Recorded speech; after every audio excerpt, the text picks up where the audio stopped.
repeat of an answer to an urgent question asked in the House of Commons today, to ask Her Majesty's Government if they will make a statement on the state of emergency declared today in Sri Lanka. Lord Ahmad of Wimbledon. My Lords, with the leave of the House, I shall now repeat an answer to an urgent question in the other place given by my right honourable friend, the Minister for Asia and the Middle East. The response is as follows. We are closely monitoring the fast-moving and fluid political, economic and security situation in Sri Lanka. The Minister of State for South Asia has engaged directly with our High Commissioner and the team on the ground. We encourage all sides to find a peaceful, democratic and inclusive approach to resolving the current political and economic challenges. Sri Lanka's political and economic challenges should be resolved through an inclusive and cross-party process. Any transition of power should be peaceful, constitutional and democratic, and I call on all parties to exercise restraint and refrain from violence. So I thank the Noble Lord the Minister for repeating that response. Sri Lanka is now facing a state of paralysis and desperately needs a government with popular support to emerge from this chaos. There is a desperate humanitarian crisis, and Amanda Milling said in the other place, our support is being channeled through multilateral institutions without providing any details. And my honourable friend Catherine West asked the Minister to outline the immediate support offered to Sri Lanka, including through engagement of regional partners such as India. Since no answer was given or provided by Amanda Milling, can the Noble Lord the Minister now give one? My Lords, I've been engaging directly on this issue as the Minister of State for South Asia. We are working with, for example, the Red Cross on their particular disaster relief emergency fund and their operation in Sri Lanka. We're providing direct support, including essential medicine, first aid and psychosocial support. We're also working through various UN agencies based on their assessments with the plan launched on the 9th of June. The Humanitarian Needs and Priorities Plan called for about $47.2 million to provide life-saving assistance, and we're supporting that directly through support through the UN. The World Bank have also announced assistance of $400 million, which includes funds to meet medicines and medical equipment needs, and we're looking at that. And I assure the Noble Lord today, again, on the state of emergency, I've instructed officials to look at what bilateral support we can provide, and of course the Noble Lord I acknowledge, and I'm very much on it, in seeing how we can engage constructively with India as a near partner and friend to Sri Lanka. My Lords, Grateful. My Lord, I agree with the Minister and the need for there to be a peaceful transition back to stability. But when he and I were both in Kigali and he represented the government of the UK at the ministerials in Chogha, there were two Sri Lankan ministers in Moscow negotiating the purchase of Russian oil. What practical steps can the UK make, and can the Minister expand on the areas that he's exploring with bilateral support for our direct support for Sri Lanka and through the Commonwealth to ensure that Putin does not exploit the instability within Sri Lanka, because he certainly wants to? My Lords, on the Noble Lord's point about Mr. Putin, I think that would apply in many instances. I met with Foreign Minister Perez whilst I was in Kigali, specifically about the current state of play. He remains in position, notwithstanding the appointment of the Prime Minister as the acting President.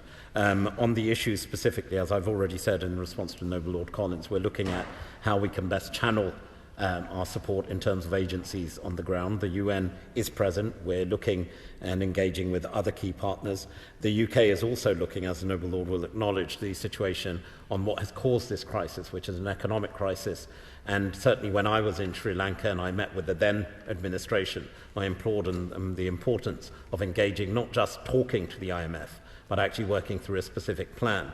And as we're, I believe, the fifth largest quota share when it comes to the IMF, we're working very constructively, because what Sri Lanka needs is, yes, political stability, but the underlying cause and problems remains the economics, and we're working with the IMF on that programme. My Lords, I wonder whether the Noble Lord the Minister has any evidence of there being increased tension between the Tamil and Sinhalese populations. My Lords, we're certainly watching that space very closely. And there are communal tensions which do arise in any conflict because community seeks to perhaps assign blame to another community. There's also issues of religious tensions which have existed previously as well that we're looking at very carefully. Whilst there has been, of course, acts of raiding into the presidential compounds, the Prime Minister's residence, we haven't yet seen or monitored an increase of any communal tensions between the two major communities in Sri Lanka.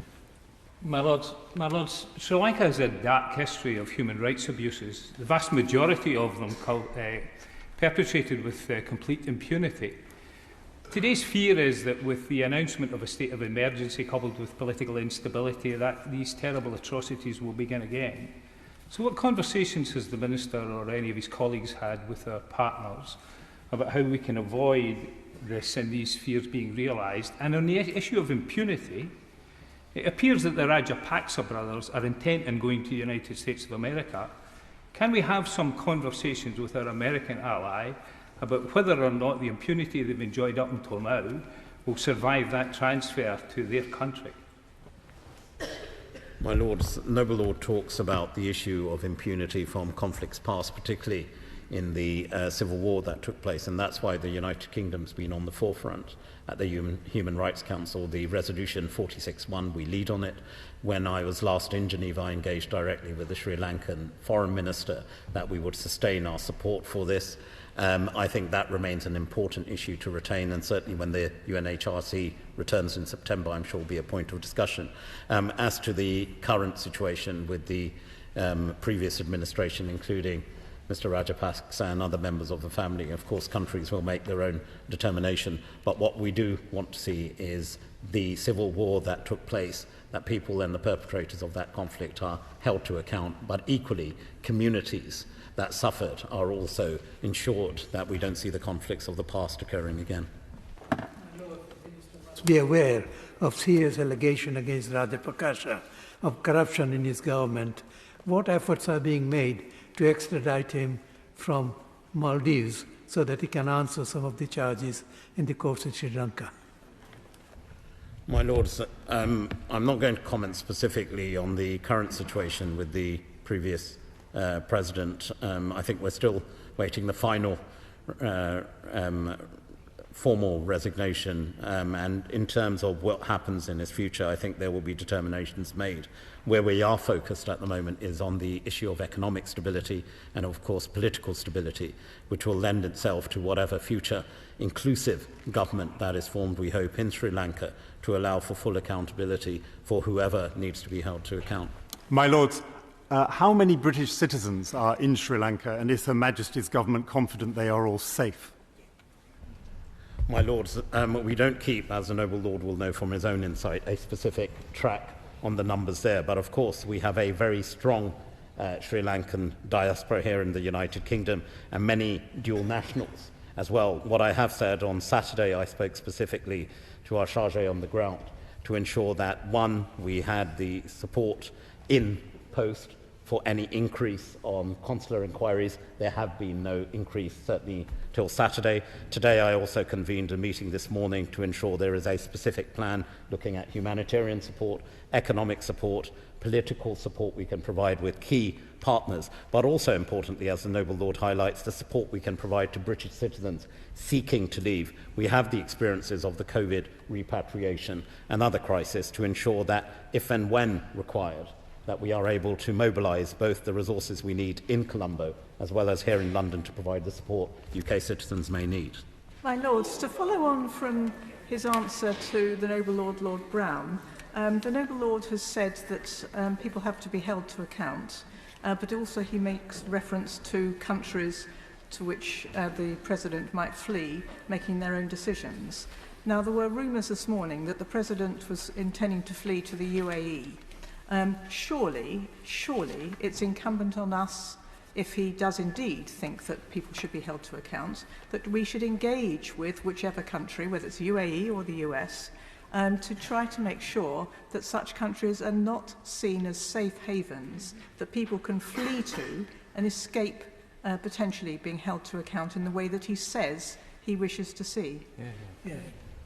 My Lords, I hope that the Noble Lady knows me well enough to know that when I say that people should be held to account, that we would follow through on that. I'm not going to be speculating. There are a lot of rumours as to where particular people may be seeking to travel to. I think those are conversations to be had as and when we know the full facts, and then we'll act accordingly. The Chinese have had considerable involvement with Sri Lanka and indeed have effectively got control of a deep water port as part of their Belt and Road initiatives. Can I ask the Noble Lord the Minister, are we aware of any Chinese involvement or any actions at all in relation to what is going on there at the moment? On the Noble Lord's earlier observation, he's of course absolutely right. We've had Chinese infrastructure support, economic support in Sri Lanka, as with a number of other countries, which has had in itself quite disabling effect on the economy of Sri Lanka. In terms of the Noble Lord's second question, I'm certainly not aware of any specific engagement or involvement of that nature. My Lord, is the Minister able to give any insight as to the extent the armed forces will be supporting, bringing and ensuring security on the island, as been the request by the Prime Minister? My Lord, certainly those are not areas that we've currently looked at in terms of specifics. What we have said, as I've already indicated, is that our focus is first and foremost and must be on the humanitarian situation.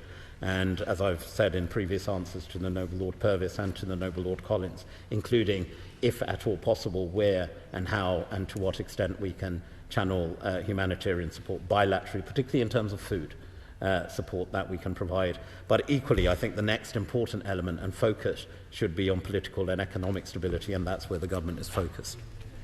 Repeat of an answer to